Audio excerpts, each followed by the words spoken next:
എല്ലാവർക്കും നമസ്കാരം. പുതിയ വീഡിയോയിലേക്ക് എല്ലാവർക്കും സ്വാഗതം. അപ്പോൾ നമ്മൾ ഇന്നൊരു ഔട്ട്ഡോർ വീഡിയോ ആയിട്ടാണ് വന്നിരിക്കുന്നത്. അപ്പോൾ ഇവിടെ സമയം ഏകദേശം 8 മണിയായിട്ടുണ്ട് വൈകുന്നേരം. ഇവിടെ സമ്മറിൽ ഇങ്ങനെയാണ്. ശരിക്കും പറഞ്ഞു കഴിഞ്ഞാൽ നേരം സൺസെറ്റിന് ഒരുപാട് സമയമെടുക്കും. അപ്പം ഞാൻ ഇന്ന് ശനിയാഴ്ച എന്ന് പറഞ്ഞല്ലോ, എങ്കിലും എനിക്കിന്ന് ജോലി ഉണ്ടായിരുന്നു. അപ്പോൾ ജോലി കഴിഞ്ഞ് വന്ന് ഞാൻ കുറച്ച് നേരം ഉറങ്ങി കഴിഞ്ഞ് എണീറ്റ് കഴിഞ്ഞപ്പോൾ ഞാൻ വിചാരിച്ചു ഒരു ഔട്ട്ഡോർ വീഡിയോ ചെയ്യാമെന്ന്. ഔട്ട്ഡോർ വീഡിയോ ചെയ്യാൻ ഒരു പ്രധാനപ്പെട്ട ഒരു കാരണം കൂടെ ഉണ്ട് നമ്മുടെ ചാനലിൽ. അപ്പം ഞാൻ എഴുന്നേറ്റ് കഴിഞ്ഞ് നോക്കി കഴിഞ്ഞപ്പോൾ ഒരു കമൻറ്റ് കണ്ടു. കമൻറ്റ് ഇങ്ങനെയാണ്: ഇവൻ യൂട്യൂബിൽ നിന്നുണ്ടാക്കുന്ന വരുമാനത്തിന് പുറമെ ഏജൻറ്റിന് വേണ്ടിയിട്ട് ആളുകളെ പിടിച്ച് നല്ല ലക്ഷങ്ങൾ പൈസ ഉണ്ടാക്കുന്നുണ്ട്, അതുകൂടാതെ എല്ലാം പ്രൊമോഷനാണ് എന്നുള്ള രീതിയിൽ പറയുന്നുണ്ട്. ഒരു കമൻറ്റ് കണ്ടു. അപ്പോൾ ഈ കമൻറ്റ് കണ്ടു കഴിഞ്ഞപ്പോൾ ഞാൻ വിചാരിച്ചു, ആദ്യം എനിക്ക് തോന്നി ഇവനെന്താ ഈ പറയുന്നത് എനിക്ക് തോന്നി. പക്ഷേ പിന്നീട് ആലോചിച്ചപ്പോൾ എനിക്ക് തോന്നി അത് അയാൾ ആ പെർസ്പെക്റ്റീവ് പറയുന്നതിൽ അത് തെറ്റൊന്നും പറയാൻ പറ്റില്ല. കാരണം ഇപ്പോൾ ഇഷ്ടംപോലെ ഈ കോണ്ടൻറ്റ് ക്രിയേറ്റേഴ്സിൻ്റെ പ്രൊമോഷനും ഡേറ്റിംഗ് ആപ്പ് മുതൽ ഗെയിമിംഗ് ആപ്പ് വരെ പ്രൊമോട്ട് ചെയ്ത് പ്രശ്നങ്ങളായി നിൽക്കുന്നൊരു സമയമാണ്. സോ അതുകൊണ്ട് തന്നെ ഒരാൾ ഇങ്ങനത്തെ വീഡിയോസൊക്കെ ചെയ്യുമ്പം ഇത് പ്രൊമോഷനാണോ എന്ന് ആളുകൾ സംശയിക്കുന്നില്ല. അത് തെറ്റൊന്നുമില്ല. അത് മാത്രമല്ല, എൻ്റെ ഈ ഒരു നിഷുണ്ടല്ലോ, അതായത് ഞാൻ വീഡിയോ ചെയ്യുന്ന ഒരു ഫീൽഡ് എന്ന് പറഞ്ഞു കഴിഞ്ഞാൽ പ്രൊമോഷന് ഏറ്റവും പറ്റിയ ഒരു ഇതാണ് സ്റ്റഡി അബ്രോഡ് മൈഗ്രേഷൻ. അതൊക്കെ ആളുകളെ ഏറ്റവും കൂടുതൽ ഫ്രോഡ് നടക്കുന്നതും ഏറ്റവും കൂടുതൽ ആളുകളെ പറ്റിക്കപ്പെടുന്നതും ഇതിനകത്ത് പ്രൊമോഷൻ ചെയ്യാനൊക്കെ ഏറ്റവും സ്കോപ്പുള്ള ഒരു ഫീൽഡുമാണ്. സോ അതുകൊണ്ട് തന്നെ ആളുകൾ അങ്ങനെ വിചാരിക്കുന്നതിന് തെറ്റില്ല എന്ന് എനിക്ക് പിന്നീട് ആലോചിച്ചപ്പം തോന്നി. അപ്പോൾ ഞാൻ വിചാരിച്ചു ഇതിനെപ്പറ്റി ഒരു ക്ലാരിറ്റി നിങ്ങൾക്ക് തരാം. എൻ്റെ ചാനലിൽ എത്രമാത്രം പ്രൊമോഷൻസ് ഉണ്ട്, ഇതിനെ ശരിക്കും പ്രൊമോഷൻസ് നടക്കുന്നുണ്ടോ എന്നതിനെ പറ്റിയൊക്കെ ഒന്ന് ഡിസ്കസ് ചെയ്യാമെന്ന് വിചാരിച്ചു. അപ്പോൾ എൻ്റെ കാര്യം പറയുകയാണെങ്കിൽ ഞാൻ യൂട്യൂബ് തുടങ്ങിയിട്ട് ഏകദേശം ഒരു 8-9 കൊല്ലമൊക്കെ ആയിട്ടുണ്ട്. ഈ ഒരു ഫീൽഡിൽ തന്നെയാണ് വീഡിയോസ് ചെയ്യുന്നത്. വേറെ ഒരു ഫീൽഡിലേക്ക് ഡൈവേർജ് ചെയ്യുകയോ ഇങ്ങനെ ലൈഫ് സ്റ്റൈൽ വീഡിയോസോ വളരെ ചുരുക്കം എൻ്റെ പേഴ്സണലായിട്ടുള്ള ചില ട്രാവൽ വീഡിയോസ് അല്ലാതെ ഒരുപാട് അങ്ങനെ രീതിയിലേക്കുള്ള വീഡിയോസൊന്നും ചെയ്തിട്ടൊന്നുമില്ല. അപ്പോൾ ഞാൻ പറയുവാണെങ്കിൽ എനിക്കിഷ്ടം പോലെ ഈ ഒരു സ്റ്റഡി അബ്രോഡ് മൈഗ്രേഷൻ രംഗത്ത് പ്രവർത്തിക്കുന്ന കമ്പനികൾ പല രീതിയിലുള്ള പ്രൊമോഷൻസുമായിട്ട് എന്നെ അടുത്ത് സമീപിച്ചിട്ടുണ്ട്. പല രീതിയിലുള്ള ഓഫേഴ്സാണ്. അതായത് പ്രൊമോഷൻസ് ഉണ്ട്, പിന്നെ കൊളാബറേഷൻസ് ഉണ്ട്, അതിൻ്റെ കൂടെ തന്നെ പാർട്ട്ണർഷിപ്പുകൾ, ഈവൻ പുതിയ ബിസിനസ് തുടങ്ങാനുള്ള പ്രൊപ്പോസൽസ്, പ്ലാനുകളൊക്കെ ആയിട്ട് ആളുകൾ സമീപിച്ചിട്ടുണ്ട്. പല ബിസിനസ് ഐഡിയകൾ, ചിലർ ആപ്പുകൾ, അങ്ങനെയുള്ള ഈ സ്റ്റഡി അബ്രോഡുമായിട്ട് ബന്ധപ്പെട്ട ആപ്പുകൾ ഉണ്ടാക്കുന്നതിനെ പറ്റി അങ്ങനെ പല പ്രൊജക്റ്റുകൾക്ക് ആളുകൾ സമീപിച്ചിട്ടുണ്ട്. പക്ഷേ ഇതുവരെ എനിക്ക് ഒരു 100% ജെനുവിനിറ്റി തോന്നിയ അല്ലെങ്കിൽ ഫീസിബിൾ ആവും എന്ന് തോന്നിയ ഒരു പ്രൊഡക്റ്റോ അല്ലെങ്കിൽ ഒരു സർവീസോ എനിക്ക് കണ്ടെത്താൻ സാധിക്കാത്തതുകൊണ്ട് അങ്ങനെ പ്രൊമോഷൻസ് ഇതുവരെ എൻ്റെ ചാനലിൽ നടന്നിട്ടില്ല. അതായത് എനിക്ക് ഇതുവരെ ഈ ചാനലിൽ നിന്ന് യൂട്യൂബ് റവന്യൂസ് അല്ലാതെ പുറത്തുനിന്ന് വേറെ ഒരു ഇൻകം ഇതിനകത്ത് ഞാൻ ജനറേറ്റ് ചെയ്തിട്ടില്ല. ഓക്കെ, അപ്പോൾ ഇത് പറയുമ്പോൾ നിങ്ങൾക്ക് തോന്നും ഇവൻ എന്തും പറയാമല്ലോ. അപ്പം എനിക്കറിയാവുന്ന കാര്യങ്ങളിലല്ലേ എനിക്ക് പറയാൻ പറ്റുള്ളൂ. അപ്പോൾ നിങ്ങൾക്ക് ശ്രദ്ധിച്ചാൽ തന്നെ പറയാൻ പറ്റും, ഞാൻ എൻ്റെ ചാനലിൽ ഏകദേശം 2 ചാനലായിട്ട് മോർ ദാൻ 500 വീഡിയോസ്, ഒരു 550 വീഡിയോസൊക്കെ ഉണ്ടെന്ന് തോന്നും. അപ്പോൾ ഈ 550 വീഡിയോസിലും ഒരു ഏജൻസിയുടെ പേര് പോലും ഇതുവരെ ഞാൻ മെൻഷൻ ചെയ്തിട്ടില്ല. അപ്പം അങ്ങനെ മെൻഷൻ ചെയ്യാതെ പ്രൊമോട്ട് ചെയ്യാൻ പറ്റുമെന്ന് എനിക്കറിയത്തില്ല. നിങ്ങൾക്ക് ഒരു ഏജൻസിയുടെ കാര്യം പോലും ഞാൻ ഇതിനകത്ത് മെൻഷൻ ചെയ്തിട്ടില്ല. ഗുഡ് ഓർ ബാഡ് ഞാനൊന്നും പറഞ്ഞിട്ടില്ല. പല ഫ്രോഡ് കാര്യങ്ങളും ഞാൻ പറഞ്ഞിട്ടുണ്ടെങ്കിലും ഏജൻസികളിലെ ആരെയും കളിയാക്കാനോ അല്ലെങ്കിൽ അവരുടെ പേര് മോശമാക്കാനോ ശ്രമിച്ചിട്ടില്ല. അതേപോലെ തന്നെ ആരെയും പ്രൊമോട്ട് ചെയ്തിട്ടില്ല.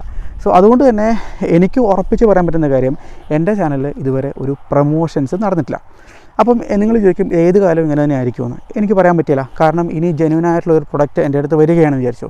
അപ്പം എനിക്ക് തോന്നുകയാണ് അതൊരു പ്രൊമോട്ട് ചെയ്യപ്പെടേണ്ട ഒരു സംഭവമാണ് തോന്നിക്കഴിഞ്ഞാൽ ഞാൻ പ്രൊമോട്ട് ചെയ്യും. അല്ല, ചിലപ്പം ഇതൊരു വേറൊരു ബിസിനസ് മോഡലിലേക്ക് മാറാൻ സാധ്യതയുണ്ട്. കാരണം എനിക്ക് തന്നെ ശരിക്കും പറഞ്ഞാൽ ഇതൊരു കമ്പനിയാക്കി മാറ്റാൻ ഒരു ബുദ്ധിമുട്ടുമില്ല. ശരിക്കും പറഞ്ഞാൽ ബേസ് ആയിട്ടുള്ള ഫൗണ്ടേഷൻ എൻ്റെ തന്നെയുണ്ട്. അതായത് ഒരു 2 ചാനലായിട്ട് 10-65 സബ്സ്ക്രൈബേഴ്സ് ഉണ്ട്, ഇഷ്ടം പോലെ ലീഡുകളുണ്ട്. അതുമാത്രമല്ല, നമ്മുടെ ചാനലിൽ കാണുന്ന ആളുകൾ എന്ന് പറഞ്ഞാൽ ഇത് ആവശ്യമുള്ള ആളുകൾ മാത്രമേ കാണുന്നുള്ളൂ. അല്ലാതെ എല്ലാവരും വെറുതെ കുത്തിപ്പിടിച്ചിരുന്ന കാണുന്ന വീഡിയോസ് അല്ല. സോ അതുകൊണ്ട് ആവശ്യമുള്ളവർ മാത്രം കാണുന്ന വീഡിയോസ് ആയതുകൊണ്ട് തന്നെ ഇതൊരു ബിസിനസ്സായിട്ട് ഡെവലപ്പ് ചെയ്യുക എന്ന് പറഞ്ഞു കഴിഞ്ഞാൽ വളരെ ഈസി ആയിട്ടുള്ള കാര്യമാണ്. കാരണം ഇത് വളരെ മുതൽ മുടക്ക് കുറഞ്ഞ എന്നാൽ റിട്ടേൺസ് വളരെ കൂടിയൊരു ബിസിനസ്സാണ്.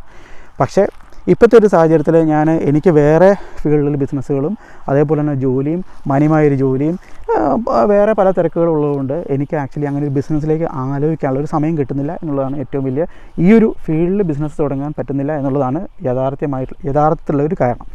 അപ്പം നിങ്ങൾ യൂട്യൂബിൽ എല്ലാവരും മറ്റേ ഈ പ്രൊമോഷൻ ചെയ്ത് ലക്ഷങ്ങൾ കൊയ്യുന്ന ആളുകളാണെന്ന് വിചാരിക്കരുത്.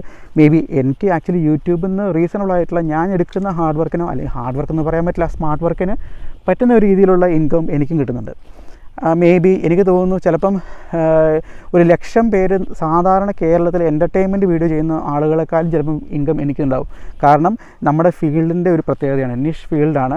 മാത്രമല്ല അഡ്വർടൈസ്മെൻറ്റ് ഫ്രണ്ട്ലിയാണ് പല കണ്ടൻറ്റുകളും. കാരണം നമ്മൾ ചെയ്യുന്ന കണ്ടൻറ്റുകൾ ശരിക്കും അഡ്വർടൈസ്മെൻറ്റ് ഫ്രണ്ട്ലിയാണ്. സോ അതുകൊണ്ട് തന്നെ അതിനകത്ത് കിട്ടുന്ന ഇൻകം നല്ല ഇൻകമാണ്. ചില വീഡിയോസിലൊക്കെ മേ ബി 1,000 ആളുകൾ കണ്ടു കഴിഞ്ഞാൽ ചിലപ്പോൾ എനിക്ക് $10 കിട്ടാറുണ്ട്. സോ ഐ മീൻ ആ ഒരു രീതിയിൽ കണ്ടൻറ്റുകളുടെ നമ്മൾ പലപ്പോഴും എനിക്ക് തോന്നുന്നു നാട്ടിലൊക്കെ ആളുകളുടെ എന്ന് പറഞ്ഞാൽ എനിക്ക് തോന്നുന്നു ഒരു 1000 വ്യൂസിന് $1 ആ രീതിയിലായിരിക്കും. ചിലപ്പോൾ എനിക്ക് ചില സമയത്തൊക്കെ $10 1000 വ്യൂസിന് അല്ലെങ്കിൽ ആ രീതിയിൽ വരെ എനിക്ക് ഇൻകം വരാറുണ്ട്. സോ അതുകൊണ്ട് തന്നെ എനിക്ക് തോന്നുന്നു എനിക്ക് റീസണബിളായിട്ടുള്ളൊരു ഇൻകം ഞാൻ എടുക്കുന്ന എഫേർട്ടിനനുസരിച്ച് എനിക്ക് കിട്ടുന്നുണ്ട്. അതിൽ ഞാൻ ഹാപ്പിയാണ്. അപ്പോൾ അതുകൊണ്ട് തന്നെ ഞാനിപ്പോൾ ഒരു ചടപടയെന്ന് ഞാൻ ഇതിനെയൊക്കെ മാറ്റിയിട്ട് ഞാൻ സ്വന്തമായിട്ടൊരു പെയ്ഡ് ആയിട്ട് സർവീസുകൾ കൊടുക്കുന്ന ഒരു കമ്പനിയാക്കി മാറ്റുന്നതിനെപ്പറ്റി ആലോചിക്കേണ്ട ആ ഒരു സാഹചര്യം ഇതുവരെ വന്നു ചേർന്നിട്ടില്ല. ഇത് ഒരിക്കലും ചെയ്യില്ല എന്ന് ഞാൻ പറയുന്നില്ല. ഇത് ആളുകളെ പ്രൊമോട്ട് ചെയ്യുക എന്നതിനേക്കാളും ഞാൻ എൻ്റെ സ്വന്തം ബിസിനസ്സോ അല്ലെങ്കിൽ എൻ്റെ സ്വന്തം സർവീസുകളോ ആയിരിക്കും പ്രൊമോട്ട് ചെയ്യാൻ കൂടുതലായിട്ട് സാധ്യത. അപ്പം ഞാൻ പിന്നെ വേറൊരു കാര്യം, വേറെ കോണ്ടൻറ്റ് ക്രിയേറ്റേഴ്സ് അവർ മറ്റേ ഈ പ്രൊമോഷൻ ചെയ്യുന്നത് തെറ്റാണെന്ന് ഞാൻ പറയുന്നില്ല. അവരവരുടെ ഹാർഡ് വർക്കിലൂടെ അവരുണ്ടാക്കിയ ആ ഒരു ചാനലിൽ കൂടെ അവർ മോണിറ്റൈസ് ചെയ്ത് അവർക്ക് പൈസ ഉണ്ടാക്കാനുള്ള വഴികൾ നോക്കുന്നു എന്നേ ഉള്ളൂ. അല്ലാതെ അതൊരു തെറ്റൊന്നുമല്ല. പക്ഷേ മാക്സിമം ഒരു നമ്മളെന്താ പറയുക, നമ്മുടെ സോഷ്യൽ കമ്മിറ്റ്മെൻറ്റ് കാണിക്കുക എന്നുള്ള ഒരു സൈഡും കൂടെ ഉണ്ട്. അത് പറ്റുവാണെങ്കിൽ ചെയ്യുവാണെങ്കിൽ വളരെ നന്നായിരിക്കും എന്നുള്ളത് ആണ് എനിക്ക് പറയാനുള്ളത്. അല്ലാതെ ഇതൊന്നും തെറ്റൊന്നുമല്ല. ഓരോരുത്തരും അവനവൻ്റെ രീതിയിൽ സ്മാർട്ട് വർക്ക് ചെയ്ത് പൈസ ഉണ്ടാക്കുന്നു, അത്രേ ഉള്ളൂ.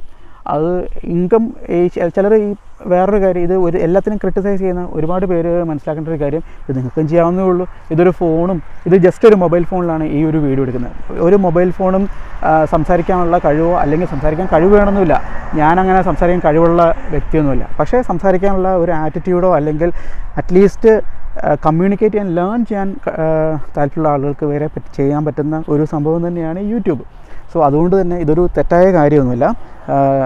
പ്രൊമോട്ട് ചെയ്യുക, പക്ഷേ സോഷ്യൽ കമ്മിറ്റ്മെൻറ്റ് മെയിൻറ്റെയിൻ ചെയ്യുക എന്ന കാര്യം മാത്രം ശ്രദ്ധിച്ചാൽ മതി. ഇതുണ്ടോ, ഞാൻ ഉറങ്ങിയതുകൊണ്ടാണ് മുടിയൊക്കെ ഇരിക്കുന്നത്, കാറ്റുമുണ്ട് കണ്ടോ, ഭയങ്കര ഡ്രൈ ആട്ടോ ഇവിടെ, അതുകൊണ്ടാണ് ഇങ്ങനെ ഇരിക്കുന്നത്.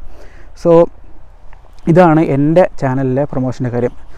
എൻ്റെ ചാനലിൽ ഇതുവരെ പ്രൊമോഷൻസ് ഇല്ല കേട്ടോ. അപ്പം നിങ്ങൾക്ക് പിന്നെ വേറൊരു കാര്യം, ചിലർ ചോദിക്കുന്നുണ്ട് ഞാൻ ഇതിന് അണ്ടർ കൂടെ ബിസിനസ് ചെയ്യുന്നുണ്ടോ എന്ന്. അപ്പം അങ്ങനെ ആർക്കെങ്കിലും എക്സ്പീരിയൻസ് ഉണ്ടെങ്കിൽ അവർ മുന്നോട്ട് വരിക, അതേ പറയാനുള്ളൂ. കാരണം ഇത് പബ്ലിക്കായിട്ട് പറയുന്ന കാര്യമാണല്ലോ. നിങ്ങൾക്ക് മുന്നോട്ട് വരിക. ഞാൻ ആരുടെയിൽ നിന്ന് എങ്കിലും ഒരു പേഴ്സണലി ഒരു ബിസിനസ് എന്ന രീതിയിൽ ഈ ഒരു ഫീൽഡിൽ എന്തെങ്കിലും ഹെൽപ്പിന് വേണ്ടിയിട്ട് പൈസ കൈപ്പറ്റുകയോ ഞാനോ അല്ലെങ്കിൽ വേറൊരാൾ വഴിയോ കൈപ്പറ്റുകയോ ചെയ്യുകയാണെങ്കിൽ നിങ്ങൾക്കത് മെൻഷൻ ചെയ്യാവുന്ന കാര്യമുള്ളൂ. ഇത് social media I mean open പ്ലാറ്റ്ഫോമാണ്, ആർക്കും മെൻഷൻ ചെയ്യാൻ പറ്റുന്ന കാര്യമുള്ളൂ.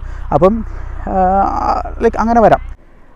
അപ്പം ഇത്രയും പറഞ്ഞ കാര്യങ്ങൾ എന്ന് പറഞ്ഞു കഴിഞ്ഞാൽ ഞാൻ എൻ്റെ ചാനലിനെ പറ്റി ഞാൻ പറയുന്ന കാര്യങ്ങളാട്ടോ. അതായത് എൻ്റെ മാത്രം പെർസ്പെക്റ്റീവാണ്, എൻ്റെ മാത്രം കാര്യങ്ങളാണ് ഞാൻ എക്സ്പ്ലെയിൻ ചെയ്തിരിക്കുന്നത്. അപ്പം എൻ്റെ ചാനലിൽ എന്താണ് നടക്കുന്നത്, എങ്ങനെയാണ് കാര്യങ്ങൾ മുന്നോട്ട് നീങ്ങുന്നത് എന്ന കാര്യമാണ് ഞാൻ പറഞ്ഞിരിക്കുന്നത് കേട്ടോ. അപ്പം ഈ വീഡിയോ ഇഷ്ടപ്പെട്ടു വിചാരിക്കുന്നു. ഇതൊരു ചെറിയൊരു എക്സ്പ്ലനേഷൻ വീഡിയോ. ശരിക്കും പറഞ്ഞാൽ എക്സ്പ്ലെയിൻ ചെയ്യേണ്ട കാര്യമൊന്നുമില്ല. പക്ഷേ ഇങ്ങനെ ഒരു കമൻറ്റ് വന്നതുകൊണ്ട് ഞാൻ വിചാരിച്ചു ഇത് പറഞ്ഞേക്കാം. കാരണം ആർക്കും ഇങ്ങനെ കാണുന്ന ആളുകൾക്ക് അല്ലെങ്കിൽ എന്നെ സ്ഥിരമായിട്ട് വ്യൂ ചെയ്യുന്ന ആളുകൾക്ക് ഒരു സംശയത്തിൻ്റെ ആവശ്യമില്ലല്ലോ. ഇങ്ങനെ ഈ കമൻറ്റുകളെ കണ്ടു കഴിയുമ്പോൾ ചിലപ്പം ആളുകൾ ഇത്രയും കാലം കണ്ടുകൊണ്ടിരിക്കുന്ന ആളുകൾ വിചാരിക്കും ഇതൊക്കെ സത്യമാണെന്ന്. സോ അതുകൊണ്ട് തന്നെ ഞാൻ ജസ്റ്റ് ഒരു എക്സ്പ്ലനേഷൻ പറഞ്ഞുള്ളൂ കേട്ടോ. അപ്പോൾ ഈ വീഡിയോ ഇഷ്ടപ്പെട്ടു വിചാരിക്കുന്നു. ഇതുപോലുള്ള വീഡിയോസ് ഇഷ്ടമാണെങ്കിൽ നിങ്ങൾ കമൻറ്റ് ചെയ്യുക. വീണ്ടും പുതിയ ഇൻട്രസ്റ്റിംഗ് വീഡിയോസായിട്ട് നമ്മൾ വരുന്നതായിരിക്കും. Thank you.